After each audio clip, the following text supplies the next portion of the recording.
Este sería nuestro tercer encuentro sincrónico. Vamos a abordar el tema 2 del módulo 2. Vamos a hablar hoy entonces de los ajustes razonables y de los planes individuales de ajuste. Voy entonces a proceder, ya he iniciado la grabación del encuentro sincrónico y voy a proceder entonces a presentarles mi escritorio. Por favor, cuando estén viendo la presentación, me indican.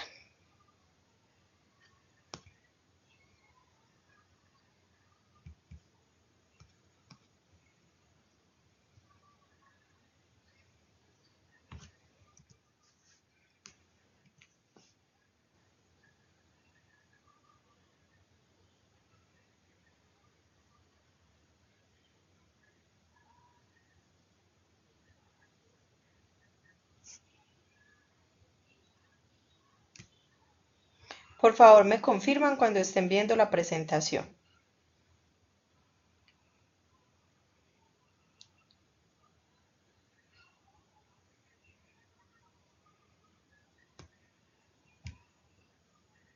Perfecto.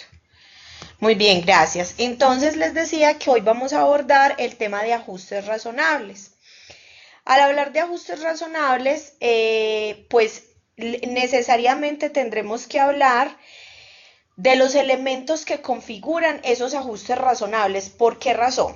En este momento, en el paradigma actual de educación inclusiva, ya no se habla tanto de los apoyos, la flexibilidad curricular, los logros mínimos, la adaptación de los estándares, sino que todos esos elementos que en el paradigma anterior usábamos para referirnos a todos esos apoyos, a todas esas adaptaciones, a todos esos acompañamientos que se le debían hacer a los estudiantes que presentaban alguna condición de discapacidad y que estaban incluidos en las aulas, en el paradigma actual, bajo el decreto 1421, se agrupan en el término ajustes razonables. Pero han tenido unas variaciones, o sea, ya no son todas esas acciones que realizábamos, sino que tienen unas connotaciones diferentes. Vamos a mirar entonces el día de hoy a qué hace referencia el término ajustes razonables y cómo se configuran los ajustes razonables al interior del plan individual de ajustes razonables. Lo primero que vamos a decir es que los ajustes razonables son herramientas. Esas herramientas, ustedes ven que está en plural, herramientas, o sea, son varias acciones, varias posibilidades que permiten la participación y no discriminación de las personas.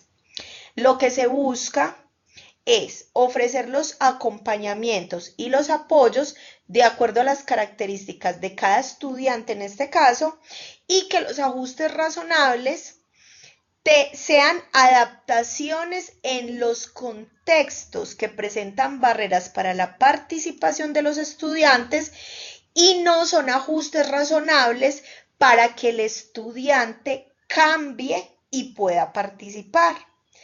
Miren que ya venimos hablando desde el encuentro sincrónico anterior, venimos hablando de las barreras y de que las barreras no están en los estudiantes, sino en los contextos. Entonces, nuevamente aquí, el concepto de ajuste razonable nos trae esa misma visión.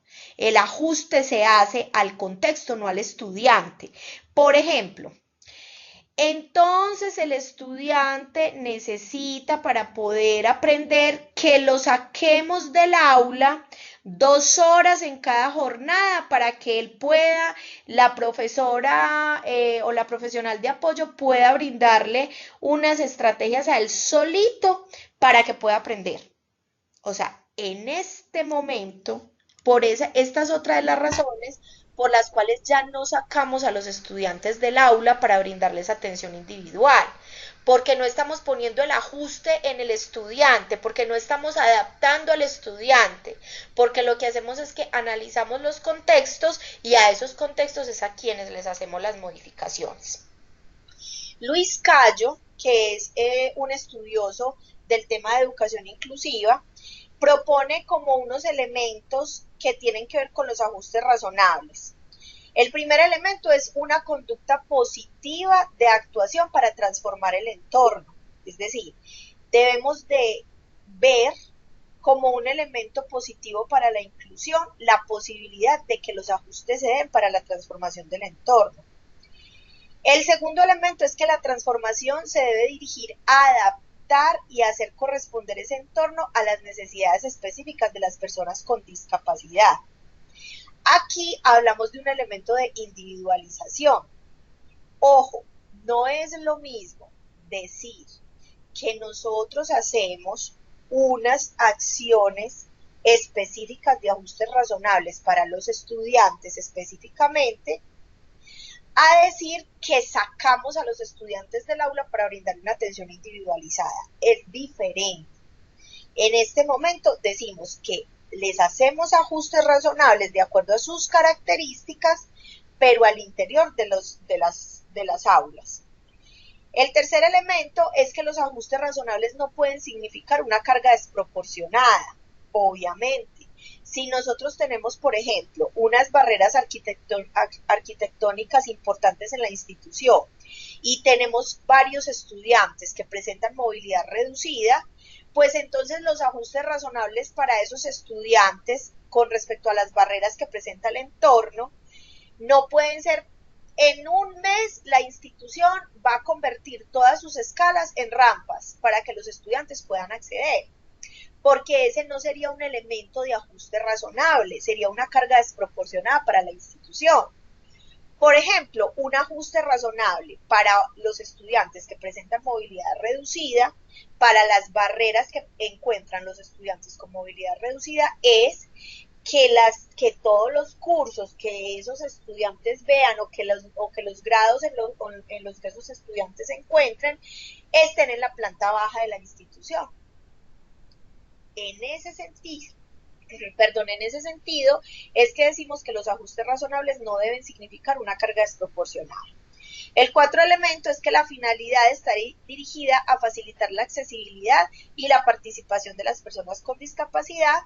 Y el quinto es que se hace exigible en aquellos casos no alcanzados por las obligaciones generales de protección de los derechos de las personas con discapacidad. ¿Cómo así? ¿Eso qué significa? Significa que los ajustes razonables son acciones que se pueden implementar cuando los derechos de las personas con discapacidad se están viendo vulnerados. Entonces es un elemento también de protección a estos derechos. Ahora bien, ¿cuál es el marco de los ajustes razonables? El marco de los ajustes razonables son los PIAR, planes individuales de ajustes razonables. Voy a mostrarles este video para que entremos en contexto frente a los planes individuales de ajustes razonables. Este video es del ministerio, es cortico, dura 4 minuticos, vamos entonces a mirar.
Muy bien.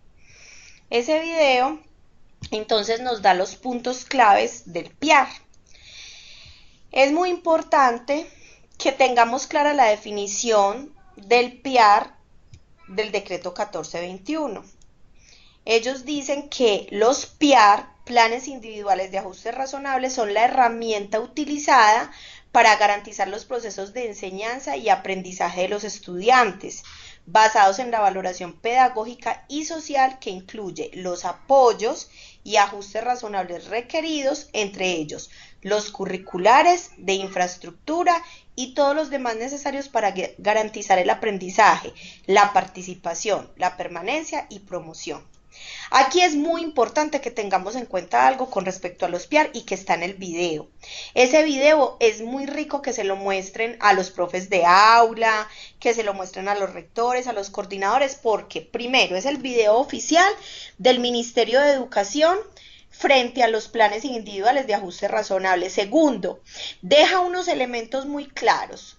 ¿Cuáles son esos elementos muy claros? El primero, el plan individual de ajustes razonables se elabora después de que se haya implementado DUA en el aula. Ahora, nuestra realidad es que como muy pocas instituciones en este momento se encuentran implementando DUA, el video no tiene audio. Sí, Mónica, ¿no escucharon el audio del video?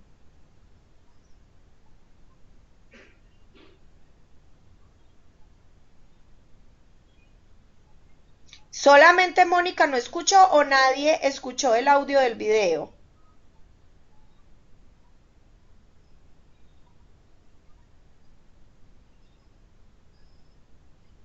Oh my God. Bueno, entonces el video sí tiene audio. No sé entonces por qué no lo escucharon, nadie lo escuchó. Tiene audio, yo igual les voy a mandar ahorita la presentación del encuentro para que puedan entonces escucharlo, claro.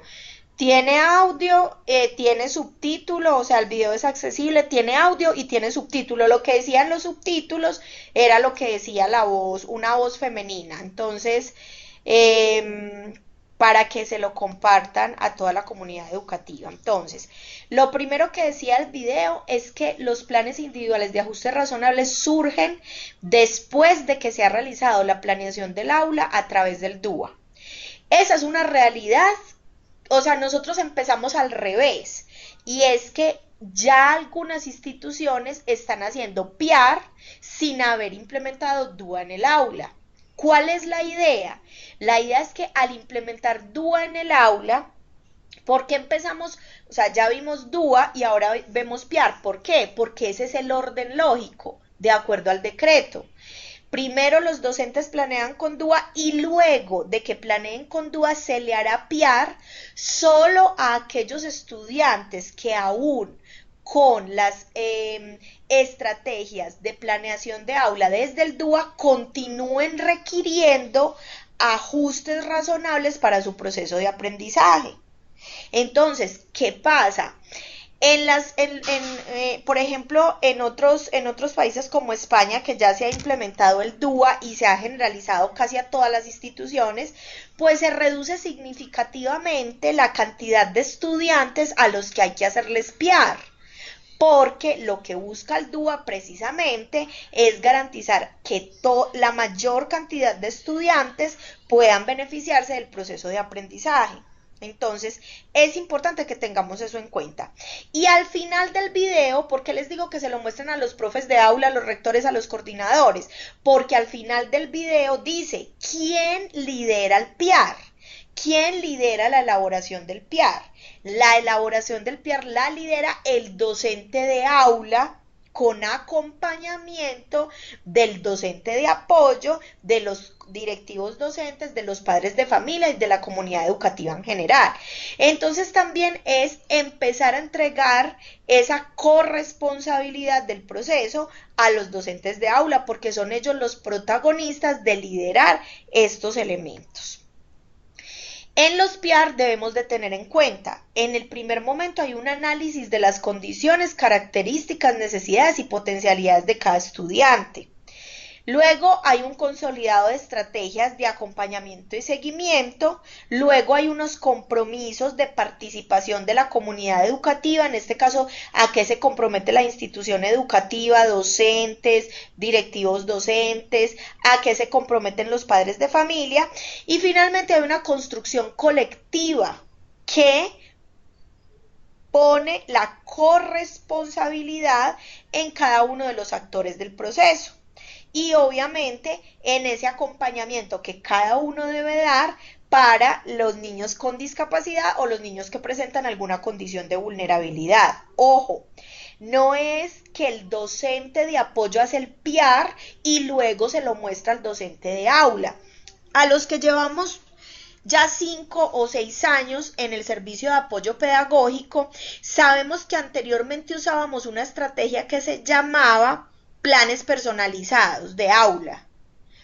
Los planes personalizados de aula en el paradigma anterior de inclusión se realizaban por parte del docente de apoyo y el docente de apoyo se los socializaba al docente de aula.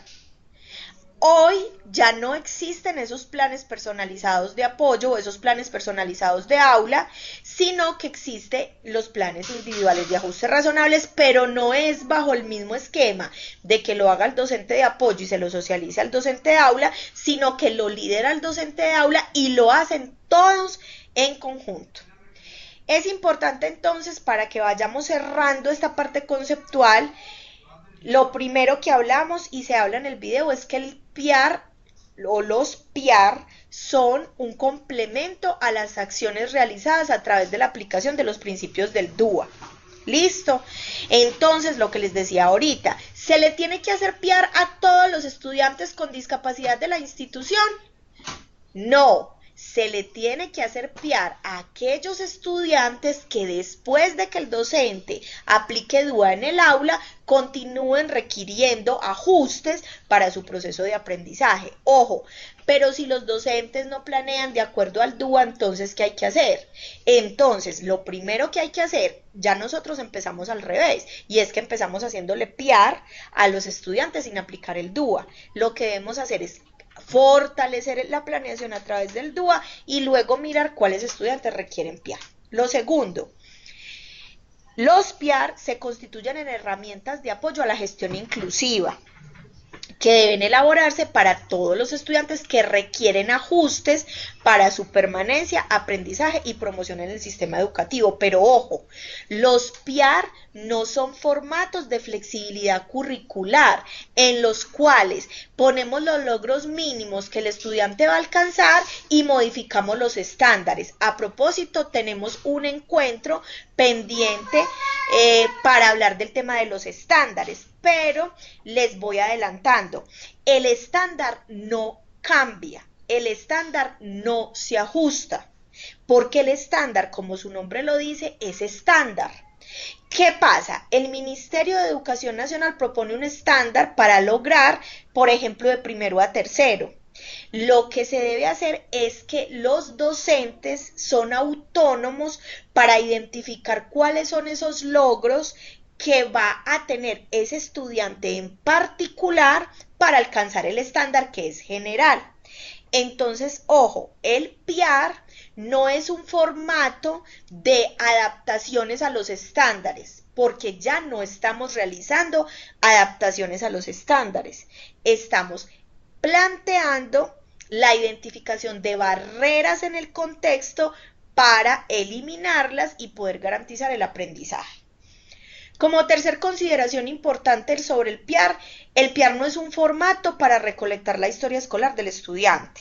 Sí debe estar la historia escolar, pero fundamentalmente el PIAR lo que busca es identificar esos ajustes que requiere el estudiante de acuerdo a las barreras encontradas en el entorno.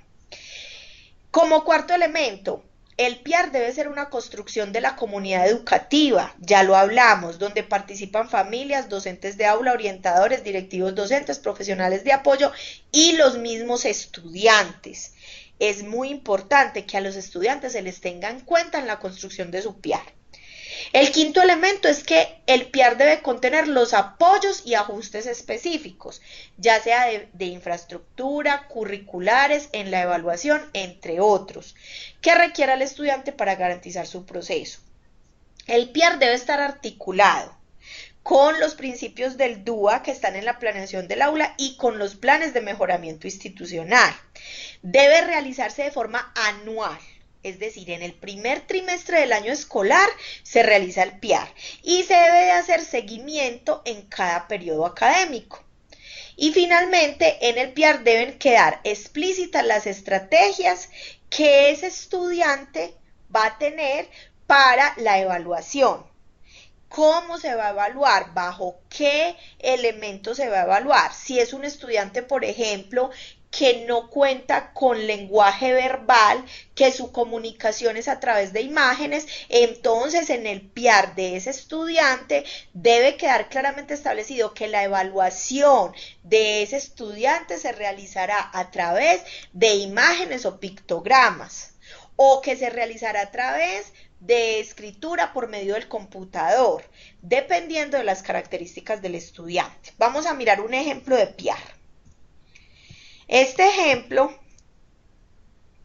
bueno, ¿cuál es el formato? Obviamente que nosotros sugerimos, el formato es el formato establecido por el Ministerio de Educación, que es este formato que ustedes ya lo deben de tener y ya lo deben haber empezado a diligenciar en algunas de sus instituciones.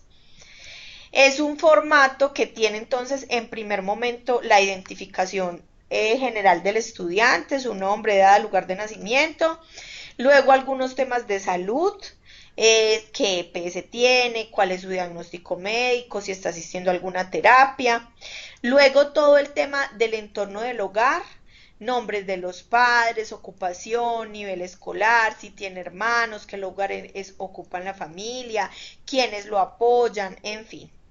Luego toda la trayectoria escolar, donde está el último grado cursado, donde está si ha tenido o si viene remitido con otro PIAR de la otra institución educativa, si es cambio de institución.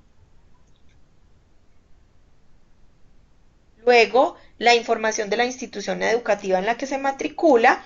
Voy a pasar rápidamente por este punto porque vamos a centrarnos ya en el tema del PIAR como tal, de los ajustes y las características del estudiante. Aquí entonces está el nombre del estudiante, su documento de identidad, la edad y el grado. Este chico tiene 9 años y está en grado tercero. Y por aquí más adelante dice que se llama Juan Pablo. Lo primero que encontramos son las características del estudiante. Dice, descripción general del estudiante con énfasis en sus gustos e intereses o aspectos que le desagradan, expectativas del estudiante y la familia.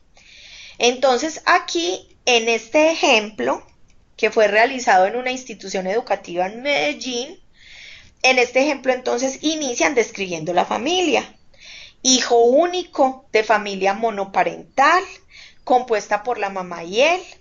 Ustedes saben que hay unas tipologías de familia. Entonces la familia monoparental, como su nombre lo dice, es la familia que tiene solo un padre, sea padre o sea madre.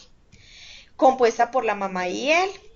Conviven la abuela materna y 2 tías, conviven con ellos la abuela materna y 2 tías, la mamá es cajera en una cadena de almacenes, viven de un salario mínimo, la mamá y las 2 tías ayudan a la abuela materna económicamente, viven en un lugar relativamente cómodo, aunque está ubicado en un barrio peligroso, el niño comparte habitación con una de sus tías, aunque tiene su propia cama y una mesa para realizar sus tareas. Cuidan de él su mamá y su abuela materna, tienen lo necesario para vivir. El niño vivió una situación traumática en el entorno familiar. El establecimiento educativo tiene copia de medida de protección definitiva a favor del niño emitida por la comisaría de familia, razón por la cual no puede ver a su papá ni estar en contacto con él. Aquí, en esta descripción familiar, que miren que es muy concreta, se visualiza un elemento importante y es que el niño tuvo una situación traumática en el entorno familiar.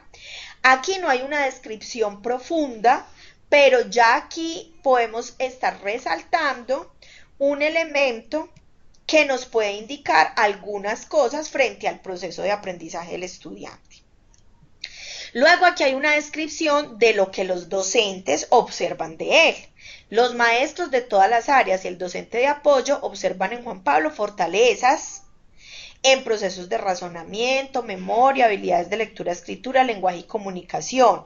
Se destacan su capacidad para argumentar, sus habilidades para generar inferencias de lo que lee, sus conocimientos en torno a diversos temas, la riqueza de su vocabulario, sus intereses constantes por aprender y su buena disposición para corregir los errores y llegar con éxito a las metas que se les proponen.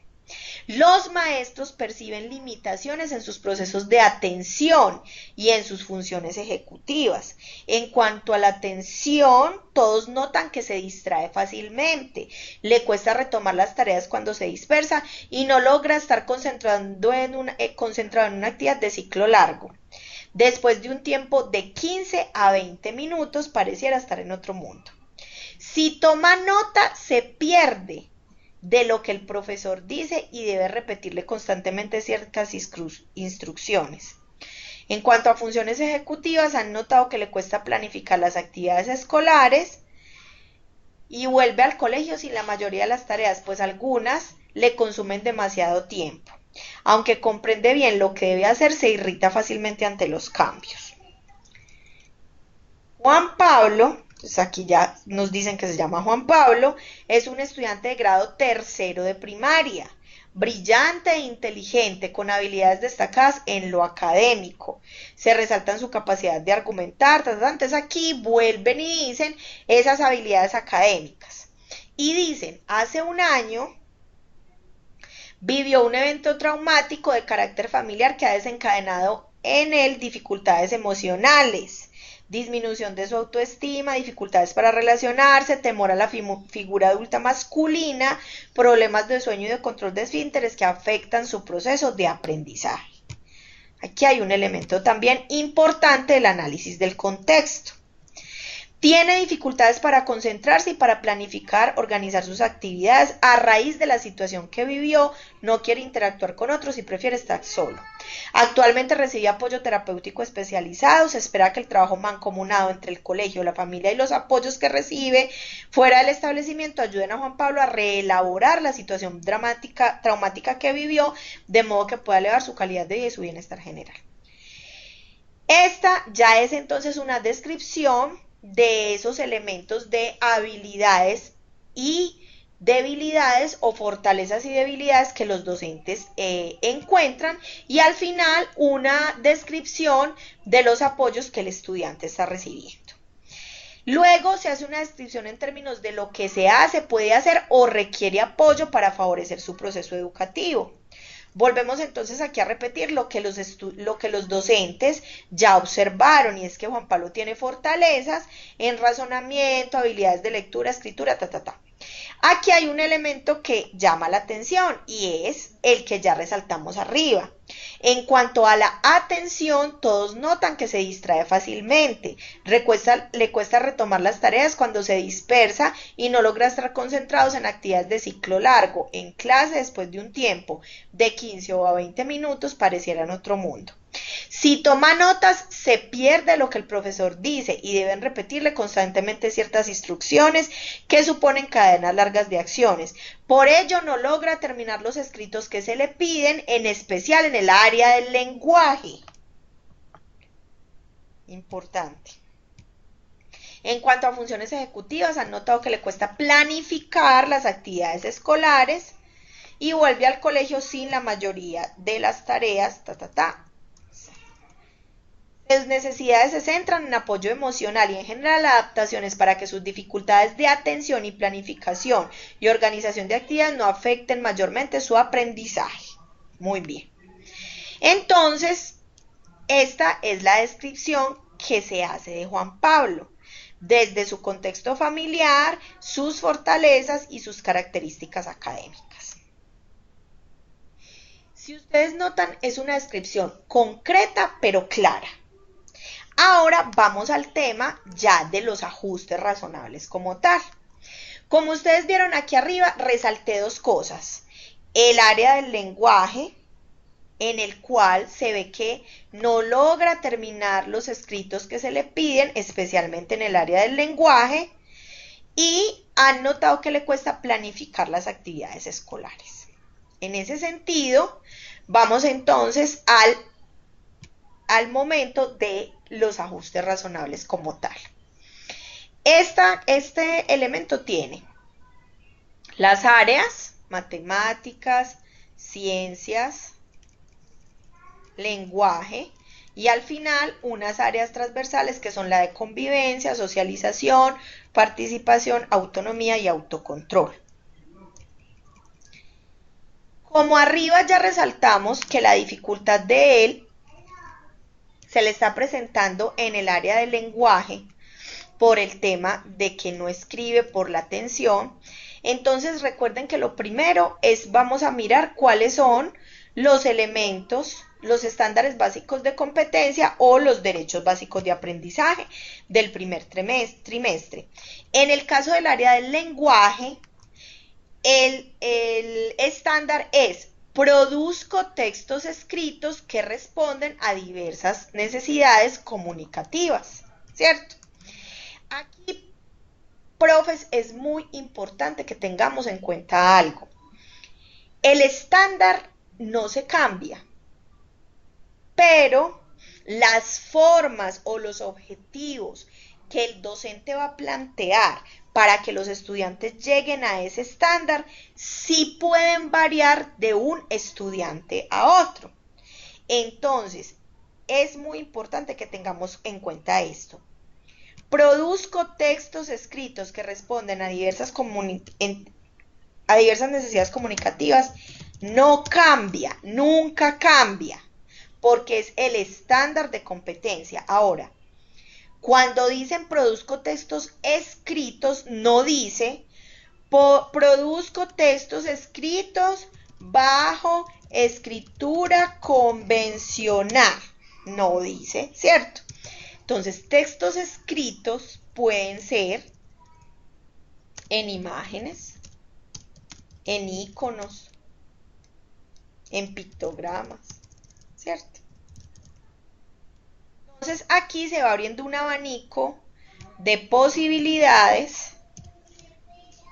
para que nosotros orientemos a los docentes de cómo pueden fortalecer ese logro de ese estándar, que no necesariamente tiene que ser a través de textos escritos de forma convencional.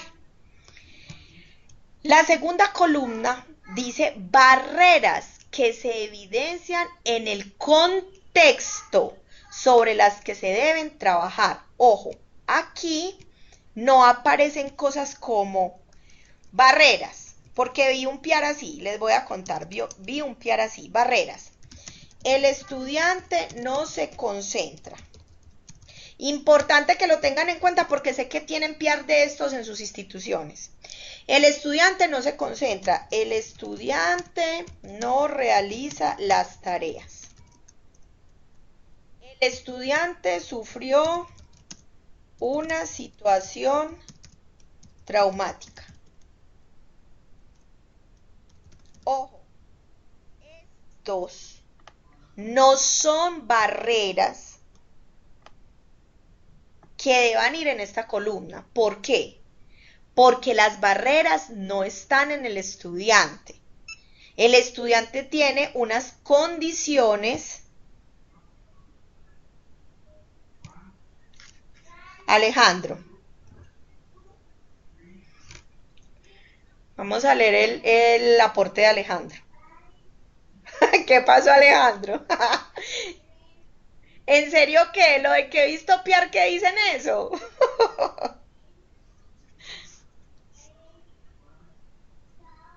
Sí, Alejandro, todavía dicen eso.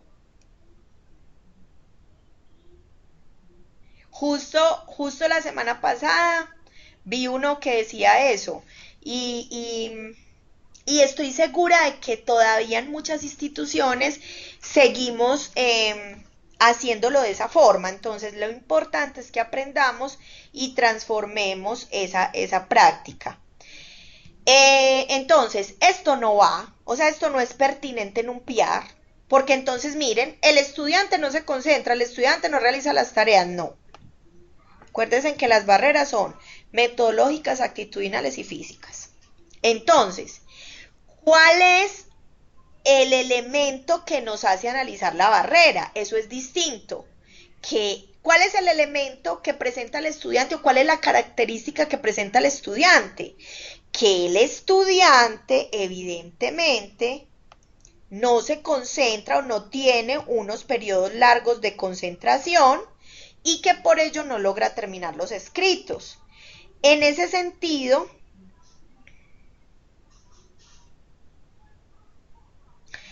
Shirley tiene inconvenientes con el link para conectarse. Ya se lo voy a enviar, regáleme en un segundo.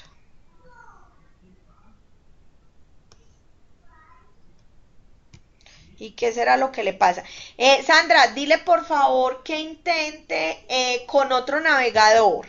Que si está en Chrome, ingrese por Explorer o viceversa. Por favor, para que miremos si así le da. Entonces, vamos en que evidentemente hay unas características del estudiante, pero esas características se presentan por las barreras que le encuentra. Entonces, si su característica es que no se concentra en actividades después de un tiempo de 10 a 15 minutos y que por eso no termina las actividades, ¿cuáles serán entonces las barreras? Las barreras serán metodológicas. ¿Y qué es lo que está presentando ese contexto que hace que él no se concentre en las actividades? Pues que el diseño de las actividades es largo, que las actividades son largas, diseño de actividades largas, poco fragmentadas, que no responden al tiempo de atención del estudiante. Miren la diferencia en decir, el estudiante no se concentra, el estudiante no escribe, el estudiante no permanece en la actividad. A decir, es que estamos diseñando actividades muy largas, poco fragmentadas, que no responden al tiempo de atención del estudiante. ¿Ven? O sea, ¿ven lo que esto significa para la inclusión de los estudiantes? Que vamos a dejar de señalarlos a ellos y vamos a empezar a mirar las prácticas nuestras como docentes en qué perjudican sus características. Entonces, en ese sentido, ¿cuáles serían los ajustes razonables que vamos a aplicar para lograr quitar estas barreras metodológicas? Estas amarillas. Pues, entonces, presentar actividades de escritura de 10 a 15 minutos de duración, primero, ¿sí? Porque entonces resulta que seguimos teniendo actividades de 45 minutos. Luego, vamos a pedir al estudiante que participe a sus compañeros de su escrito. Una participación de todos. Entonces, después de que hicimos una actividad de escritura de 10 minutos, vamos a tomar 10 minutos para que los estudiantes socialicen su escrito. Y luego vamos a incrementar gradualmente el tiempo de las actividades. ¿Sí? Entonces, miren, tenemos 3 estrategias para eliminar las barreras metodológicas que hacen que el estudiante pueda presentar dispersión a los 10 minutos, porque ya sabemos, por la caracterización que ya hicimos de él, que solo permanece 15 a 20 minutos en una actividad. Y que por ello no logra terminar los escritos. Entonces, miren la belleza de PR que va a permitir, primero, que el estudiante supere esa característica de su atención, porque ¿qué va a pasar? A medida que él pueda permanecer, a medida que él tenga éxito en las actividades. A medida que se le deje de señalar porque no termina sus escritos, él va a incrementar su autoestima y va a poder mejorar. Finalmente, en la última columna dice evaluación de los ajustes. Ya dijimos en la parte conceptual que se debe hacer una valoración del PIAR cada periodo académico. Entonces aquí vamos a evaluar el incremento del tiempo de permanencia en las actividades de producción de textos y vamos a hacer una valoración en cada clase, es decir, estamos proponiendo que luego de cada clase, de que se termine cada clase de lenguaje, se realice una valoración de cómo le fue al estudiante. Pero ojo, esa valoración no es para hacerlo sentir mal, esa valoración es porque nosotros como docentes o los docentes de aula aplicaron estas 3 estrategias y lograron reducir ese tiempo de inatención porque se eliminaron las barreras metodológicas que estaba presentando el estudiante.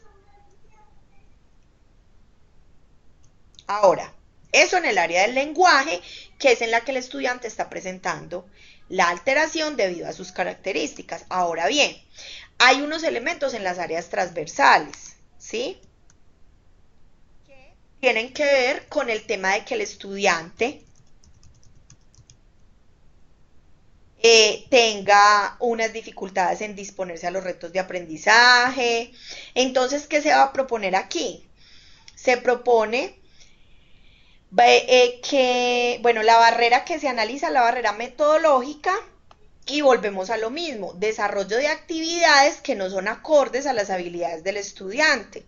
Entonces vamos a poner un reto al estudiante y elevar el nivel de complejidad semana a semana. Diseñar con el estudiante una lista de chequeo para monitorear sus propios logros y aprendizajes. Recuerden que aquí en la caracterización dijimos que se le dificulta planificar. En cuanto a funciones ejecutivas, han notado que le cuesta planificar las actividades escolares y vuelve al colegio sin la mayoría de las tareas. Entonces, aquí, en estas áreas transversales, vamos a diseñar con el estudiante, una lista de chequeo para monitorear sus propios logros y aprendizajes. Ojo, recuerden que en la caracterización dijimos que el estudiante era muy habilidoso, que tenía muy buenas habilidades de comprensión, que era un estudiante que tenía unos logros muy importantes, pero que al parecer el evento traumático que sufrió fue el que está determinando estas características que el estudiante está presentando. Entonces vamos a reencuadrarlo y como él tiene tantas habilidades, vamos a diseñar con él su propia lista de chequeo para que él monitoree sus logros y aprendizajes.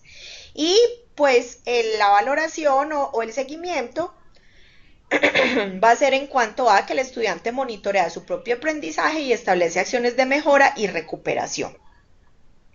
Aquí es un tema general porque estas áreas transversales de socialización, participación, autonomía y convivencia no son áreas que tengan estándares como tal, pero sí se dicen aquí unos elementos que se espera lograr. Y es que el estudiante, regálenme un segundo, tenga disposición a los retos de aprendizaje, valore las actividades y dé un seguimiento puntual a la efectividad de sus procesos. Entonces mire que son aspectos muy concretos, metas cortas, pequeñas, pero que van a atacar directamente las barreras que se está encontrando el estudiante con respecto a sus características. Luego viene un tema de los compromisos, entonces las recomendaciones que se hacen, entonces a la familia, a los docentes, a los directivos, a los administrativos, no las voy a leer, yo les voy a compartir este ejercicio para que ustedes la lean porque pues no tenemos tiempo. Luego se hace el compromiso del establecimiento educativo, entonces El establecimiento educativo se compromete a implementar en el aula las acciones generadas en el PIAR, citar a revisión permanente a las familias, recolectar la información para generar ajustes en el plan de mejoramiento.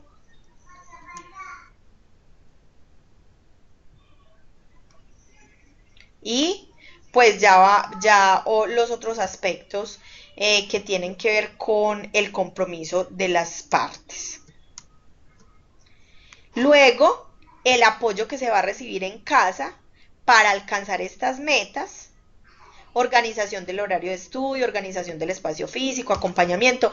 Estas cosas pueden parecer obvias, pero en muchos hogares no se hacen. Entonces es importante también. Y finalmente todos firmamos. Firma el estudiante, firma el acudiente, firman los docentes y firma el directivo docente que está acompañando el proceso. Este es el formato PIAR. ¿Dónde encontramos las mayores dificultades de comprensión? En el tema de las barreras y en el tema de los ajustes razonables. Entonces, como conclusión, recuerden, no se cambia el estándar.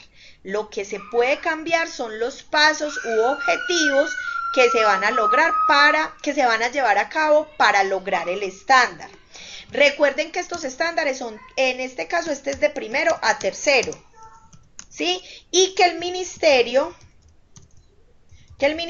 da autonomía a las instituciones educativas para implementar los logros para alcanzar el estándar.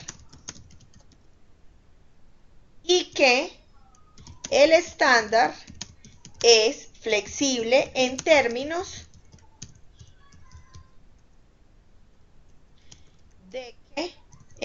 de que, por ejemplo, los textos no indican que deben ser a través de escritura convencional. Pero en el PIAR sí debe quedar establecido cuál es la forma de evaluar los logros. ¿Listo? Esos elementos se los voy a dejar ahí como noticas para que puedan verlos en el ejercicio. Muy bien. Voy entonces a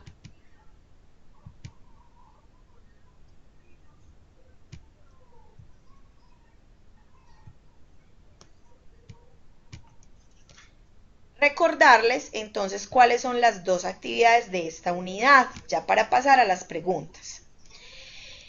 La primera fue la que nos quedó de la semana pasada del DUA. ¿Cómo van con eso? ¿Ya pudieron? Bueno, algunos ya me han mandado, me han mostrado que han avanzado en el formato, que han podido empezar ya el ejercicio. Entonces recuerden que tenemos un formato, que les socialice un formatico de planeación de aula a través de los principios del DUA, que la idea es que ustedes puedan, con el acompañamiento de un docente de su institución, diseñar una clase de aula teniendo en cuenta los principios del DUA, que luego van a socializarla a través de la herramienta Powtoon, que es una herramienta para presentaciones interactivas, que la idea es que la cacharreen, la aprendan y la hagan. Es muy fácil, es muy rica. Para los que no la conocen, permite poner entonces muñequitos moviéndose, permite poner música, voz. Entonces la idea es que uno de los elementos de valor agregado que este diplomado les debe dar es también la exploración de esas herramientas tecnológicas. Por eso han tenido un tiempo muy significativo para realizar las actividades. Entonces esas ya la deben estar desarrollando. Y la segunda actividad, que es la del PIAR. Yo sé que muchos de ustedes ya tienen PIAR realizados con los docentes en su institución. Como el trabajo lo estamos haciendo en parejas o en tríos, la idea es que ustedes puedan socializar algunos de los PIAR que ya tienen realizados, elegir uno para que puedan entregarlo en su actividad. La idea es que elijan uno y evalúen de acuerdo a lo que aprendimos hoy si las barreras están pertinentes, si las barreras efectivamente fueron analizadas con respecto al entorno y no con respecto al estudiante. Todo lo que vimos hoy en ese formatico que yo se los voy a compartir ahora por correo. Y entonces seleccionan un PR de los que ya tengan hechos en sus instituciones, lo ajustan de acuerdo a lo que hemos aprendido. Si no han hecho instituciones en su PR, PR en sus instituciones, que no creo, entonces hacen un PR en compañía del docente de aula para que lo presenten en esta actividad. La fecha de entrega de esta actividad es el martes 27 de noviembre. Igual en la plataforma ahí está actividad 2, ingresan y lo montan como hicieron la actividad anterior, pero en el espacio de actividad 2. Es importante que tengan en cuenta que solo los deja adjuntar un archivo. Entonces, ¿qué van a hacer? En el formato que van a enviar de PR, al final me ponen el enlace del Powtoon. Y también ahí pegan, o sea, en el mismo archivo en Word van a pegar el formato de PR, el formato de diseño de clase de acuerdo al DUA y el enlace del Powtoon. Todo en el mismo archivo, lo guardan en PDF y me lo envían. Listo, eso con respecto a las dos actividades de este módulo. Repito, tienen fecha de entrega el martes 27 de noviembre. Voy entonces a abrir 5 minuticos para preguntas, para que podamos entonces dar por finalizado el encuentro del día de hoy. Voy entonces a parar la grabación en este momento para abrir el espacio de preguntas.